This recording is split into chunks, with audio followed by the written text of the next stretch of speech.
when I was in Oklahoma, after college is pretty much it. You can't do track because a lot of the college wanted to keep it more amateur. They don't want older runners running in their meets. So it Mhm. was really hard to get in. So I ended up taking up the marathon. And I ended up running my first marathon in 2005. There's a great video, if you guys find it, is the marathon is just way, way, way different than any other sport. It's so, so different. It's so challenging, but also it's so mental. The crazy thing about it is, so I ended up running my first marathon. I ended up doing 70 miles a week, and Mhm. I ended up running my first marathon, going out super hard. I ended up going through 72 through halfway. Have Woof. you so if you ever ran a marathon and you go completely out and you're just like, okay, this is nothing, and this was before gels or goos or anything like that. They only had Gatorade and water. Boy. And, and so went out super hard. And then I was like, okay, I'm just going to treat this like a long run. So I go through 72, 112 through the halfway. And this was before super shoes.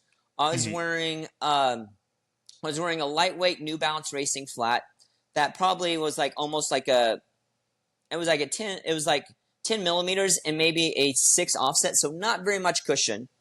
So it's going through halfway. I was like, all right, I'm leading the race. I'm leading the Oklahoma City Memorial Marathon. And I'm like, all right, all I have to do is hold this pace, run 5:20s, make it as a long run. So I get to mile 20. I start running 6:30 pace. And the wheels start slowly falling off. The wheels start slowly falling off. And the news truck is right in front of me through the whole race. I have the local news recording me from start to all the way to mile 20.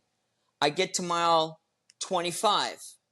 I'm running 7:30 pace. I come from 6:30 to 7:30. I am completely hitting the wall. The news people are trying to interview me, and I am dying. I am completely dying, and I'm like, all right, I just got to hang in there. I got a mile and 200 meters to go. Just hang in there, Jerry. Hang in there. And I get about 200 meters left into the race, and this guy comes right by me, flies right by me. And I'm like, I thought it was a relayer, but it was the second place guy ends up catching me with 200 meters to go, passes me. He ends up running Oh no. 2:31.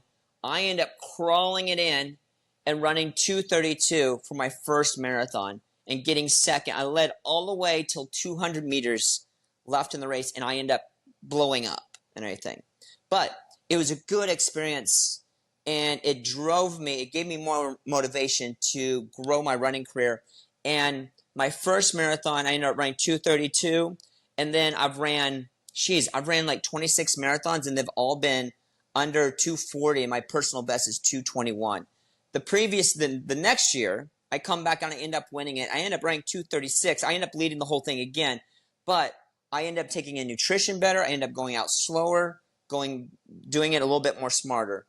And they don't say until you run 10 marathons, you have an idea of how to run the marathon.